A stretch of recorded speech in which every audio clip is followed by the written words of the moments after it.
నిర్మల్ జిల్లా మామడ మండలం తాండ్ర గ్రామానికి చెందిన భాస్కర్ అనే రైతు చివరి దశలో ఉన్న పంటను కాపాడుకునేందుకు భగీరథ ప్రయత్నమే చేస్తున్నాడు. గుట్ట ప్రాంతంలో ఉన్న తన 25 ఎకరాల వ్యవసాయ భూమిలో నీటి సౌలభ్యాన్ని దృష్టిలో ఉంచుకొని 5 ఎకరాల్లో గోధుమ, జొన్న, మొక్కజొన్న పంటలు సాగు చేస్తున్నాడు. వేసవి ఆరంభంలోనే వ్యవసాయ బావిలో నీరు ఎండిపోయింది. పంట చివరి దశలో ఉండడంతో ఇంటి నుంచి రోజు 2 నుంచి 3 ట్యాంకర్ల నీటిని తోటబావిలోకి నింపుతున్నారు. అక్కడి నుంచి మోటార్ల ద్వారా పంటలకు నీరు అందిస్తున్నాడు. పంటను కాపాడుకోవడానికి ఉన్న వనరులను సద్వినియోగం చేసుకుంటూ రైతు చేస్తున్న ప్రయత్నాన్ని పలువురు అభినందిస్తున్నారు.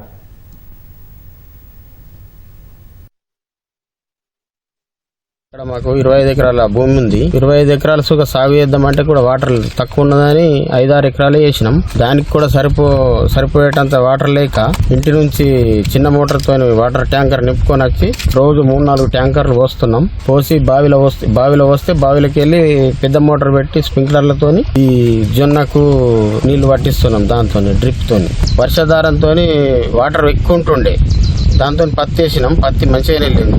జనవరి, ఫిబ్రవరి దాకా ఉండే వాటర్ సరిపోతే లేదని ఈ తక్కువనే వేసుకున్నాం పంట. ఈ వాటర్ పోసుకుంటా దీన్ని బతికిస్తున్నాం.